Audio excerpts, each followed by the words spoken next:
지금으로부터 50년 전 절대 거리로는 일본에 더 가깝지만 대륙붕 영장론이 팽배했던 국제정세에 입각하여 한국이 먼저 제7광구를 개발해 영유권을 선포했습니다. 그런데 일본의 극심한 반대로 결국 1974년 한국과 일본은 제7광구를 공동으로 개발하기 위해 한일 대륙붕 협정을 맺었는데요. 이 협정의 내용은 협정은 1978년 발효된다. 50년간, 즉 2028년에 협정은 만료된다. 그때까지 어느 한쪽이라도 자원 탐사나 채취에 대해 동의하지 않으면 어떠한 행위도 할 수 없다 였습니다. 그런데 일본은 1993년 당시에 현재 유가가 배럴당 20달러이기 때문에 경제성을 확보하기 어렵다 라며 한일 공동 탐사를 미뤄왔는데요. 현재는 당시보다 유가가 2배 이상 올랐음에도 여전히 한국의 요구를 거부하고 있습니다. 김경만 더불어민주당 의원은 최근 한국석유공사 국정감사에서 우드로 윌슨 보고서대로 제7광구에 1000억 배럴의 원유가 매장돼 있다면 배럴당 40달러인 현재 유가로 계산해도 4680조 원에 이른다 라고 전했습니다. 또한 그는 일본은 2008년 제7강국 인근에서 중국이 유전 개발에 성공하자 중일 공동 개발에 합의하는 등 이중적인 태도를 보이고 있다.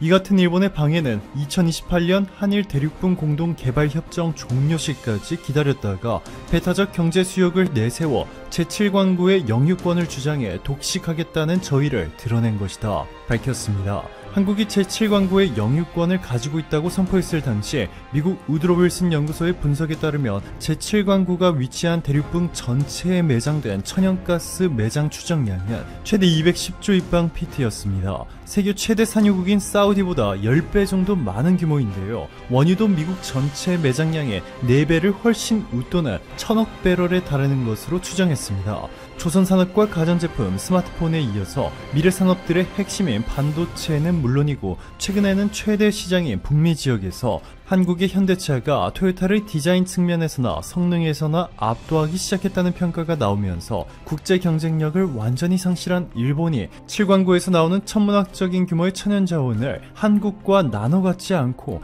앞으로 8년 동안 시간을 끈 뒤에 혼자 독식해 어떻게든 살아남겠다는 의도로 해석되고 있습니다. 일각에서는 일본이 거부하고 있다는 것은 핑계고 사실상 매장량이 별로 없는 것 아니냐라는 의심을 가지고 있는데요. 미국의 국제정책연구소 우드로 윌슨 센터의 보고서에서 천연가스는 사우디의 10배, 원유는 미국의 4.5배가 매장돼 있음이 한 차례 입증됐을 뿐만 아니라 유엔 아시아 개발위원회라는 기구에서 제7광구 지역을 탐사한 결과 대만에서 일본 오키나와에 이르는 동중국해에 세계에서 가장 많은 매장량의 석유 자원이 묻혀있을 가능성이 높다라는 결론의 보고서를 발표했습니다. 게다가 실제로 1980년 한일 양국이 탐사와 시추를 마쳤고 시험적으로 7개 시추공을 뚫은 결과 3개 시추공에서 석유와 가스가 발견됐습니다. 한국과 일본이 산유국이 되어 국민 모두가 부자가 될 수 있는 기회가 찾아왔다는 기대감에 한국에서는 제7광구가 검은 진주라는 노랫말에 국민가요까지 나왔습니다.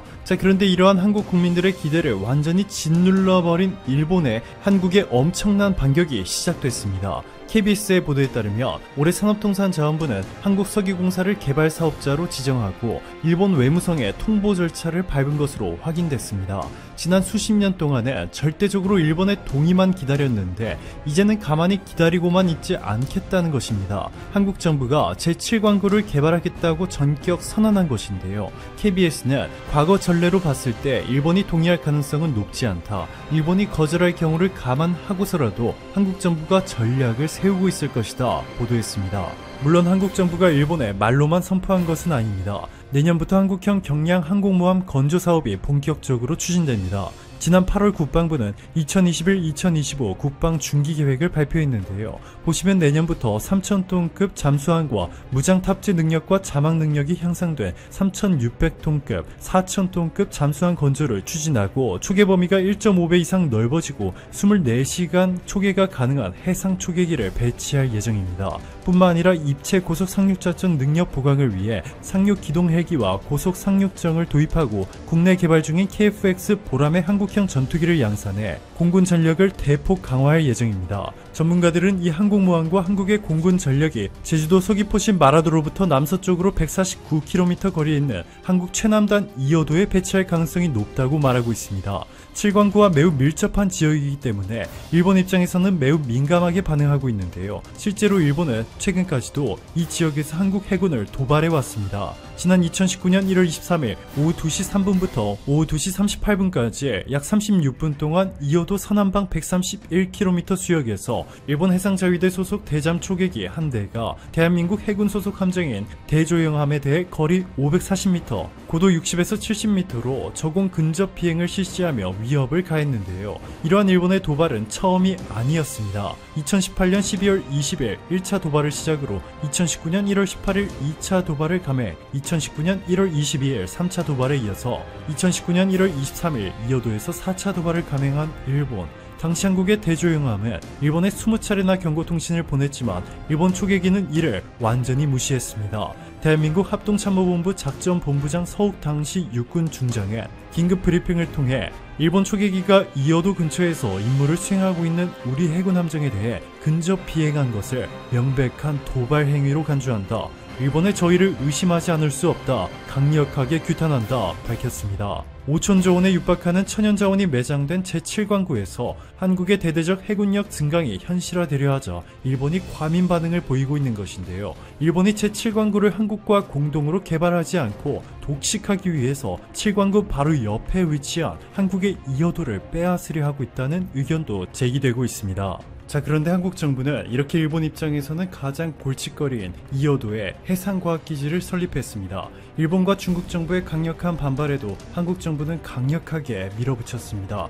이오도가 위치한 해역은 국제법상 한국의 해양 관할권에 속하고 한국 대륙붕의 일부로서 해저광물자원개발법에 의거해 설치된 해저광구는 제4광구에 위치했기 때문에 중국이나 일본이 한국을 막지 못했습니다. 한국의 해군력을 압도해 이오도와 제7광구를 독식하려는 일본의 계획이 무너지게 된 것이죠. 해외 언론들도 한국의 경항모 건조 계획에 엄청난 관심을 보이고 있습니다.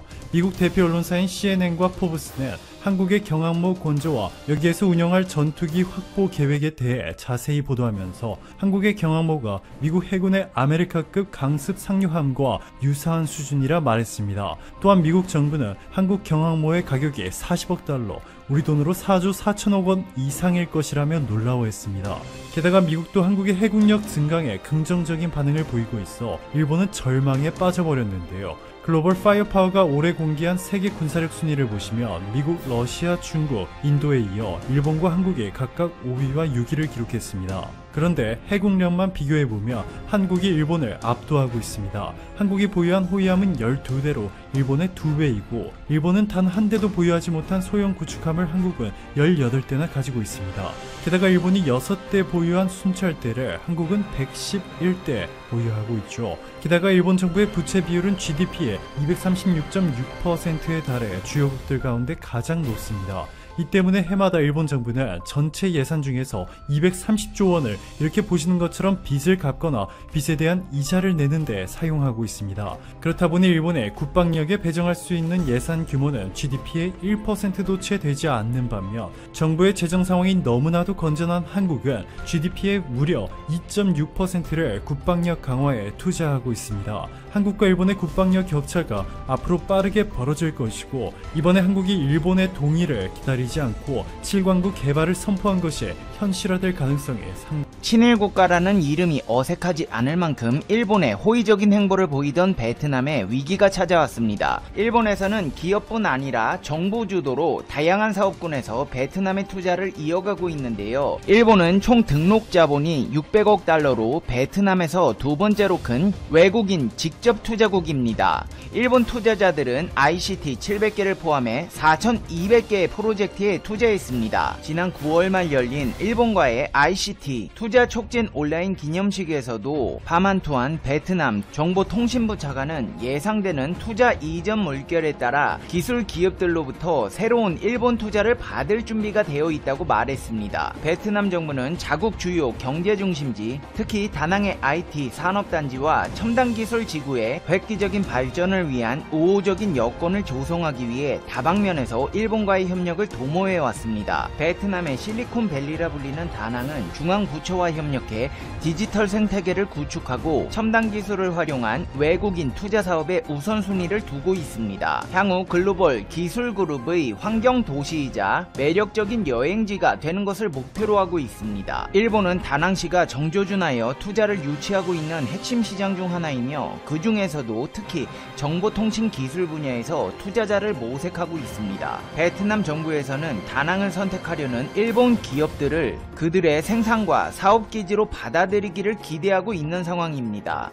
일본도 베트남에 대한 애정 공세를 펼치고 있는데요. 다낭의 오노세 다카이사 일본기업협회 회장은 다낭에서는 도시개발, 공항과의 우호적 연계, 혼잡한 교통 해소 등 기업이 발전하기 좋은 여건이 많다며 지난 10년 동안 상당히 개선된 교통, 인프라, 안정적인 전기와 수도 공급, 양질의 인력, 훈련소와 기업체 간 긴밀한 협력 등도 플러스 포인트로 꼽았습니다. 근데 이 일본이 칭찬하는 인프라라고 하는 것들이 한국에서 구축해 놓은 것들, 그리고 앞으로 한국 주도로 계획된 사업들이 다수 포함되어 있어 한국이 구축해 놓은 인프라를 일본이 활용하게 되는 것 아니냐는 우려가 나오고 있습니다. 실제로 작년 서울교통공사는 베트남 다낭시 인민위원회와 다낭 최초의 도시철도 건설을 추진한다고 밝혔고, 현재 서울 메트로와 지하철은 연구조사를 진행 중에 있습니다. 서울교통공사 사장은 당비엣중 다낭시 인민위원회 부위원장과 합의각서를 체결하고 다낭 도시철도 노선 공동연구, 공사 제한 노선 타당성 조사 수행 등을 이행하기로 했습니다. 합의각서는 그동안 서울교통공사와 다낭시가 양해각서에 따라 추진했던 연구의 성과로 다낭시 도시철도망 계획 수립 공동연구, 제한노선 및 공동연구 결과, 사회경제 종합계획 등재, 제한노선 예비 타당성 조사 수행, 민간 합작투자사업 공동개발 등의 내용이 담겼습니다. 서울교통공사는 지난 2015년부터 꾸준히 다낭의 교통인프라 구축을 위해 많은 노력을 쏟아왔습니다. 호치민 도시철도 민간 합작투자사업 노선이 선정되어 자문을 해왔고, 2017년 호치민 도시철도 운영 및 유지관리 자문, 호치민 4호선 예비 타당성 조사를 수행하며 베트남 지역에서 꾸준히 사업을 수행한 바 있습니다. 2018년에도 해외건설협회 시장 개척 자금을 활용해 다낭시 도시철도 대중교통 종합계획을 분석하고 자문을 진행하기도 했습니다. 이렇게 한국의 투자로 구축한 인프라로 일본과의 사업을 진행하겠다는 베트남. 근데 그 사업 내용을 면면히 살펴보자면 베트남이 번지수를 잘못 찾아도 한참 잘못 찾았다는 생각이 드는데요. 다낭 당국은 정보통신부 업계가 시의 지역 내 총생산의 15%를 차지할 필요가 있다고 판단하고 있습니다. 다낭 정보통신부 차장에 따르면 그 목표에 도달하기 위해 시는 6개의 첨단 기술구역과 정보통신기술, 소프트웨어 공원에 투자를 유치해왔습니다. 그리고 베트남은 2030년까지 디지털 국가가 될 것이라는 내용을 담은 국가적인 디지털 전환 프로그램을 발표했고, 이 프로그램은 의료, 교통, 금융, 농업, 그리고 물류를 포함한 많은 분야가 포함되어 있습니다. 한마디로 베트남은 일본으로부터 정보통신 분야의 투자도 받고 기술 이전도 받겠다는 것입니다. 하지만 일본은 정보통신 분야에 있어 한국에 뒤떨어져도 한참 뒤처진 국가입니다.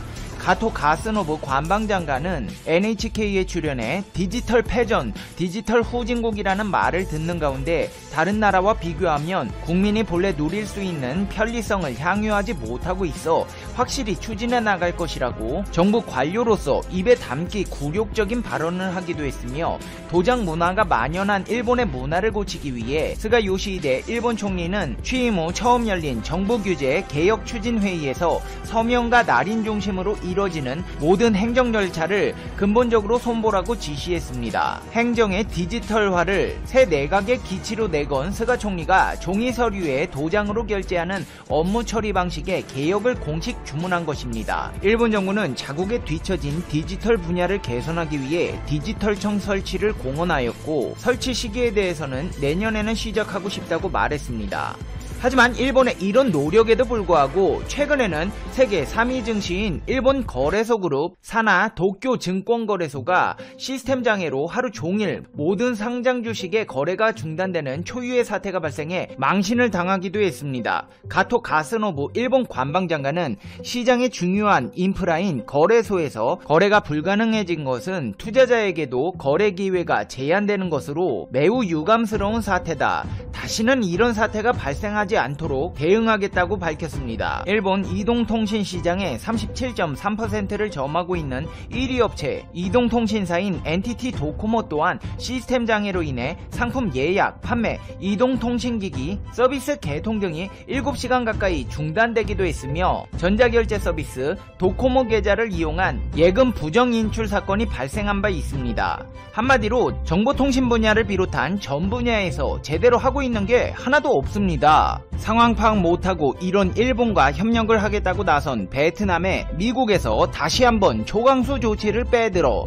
베트남 정부에서는 발등에 불이 떨어졌습니다. 도널드 트럼프 미국 행정부가 베트남 환율 조작 여부를 가리겠다며 조사에 착수하게 된 것입니다. 미국은 베트남을 향해 당근과 채찍 전략을 쓰고 있습니다.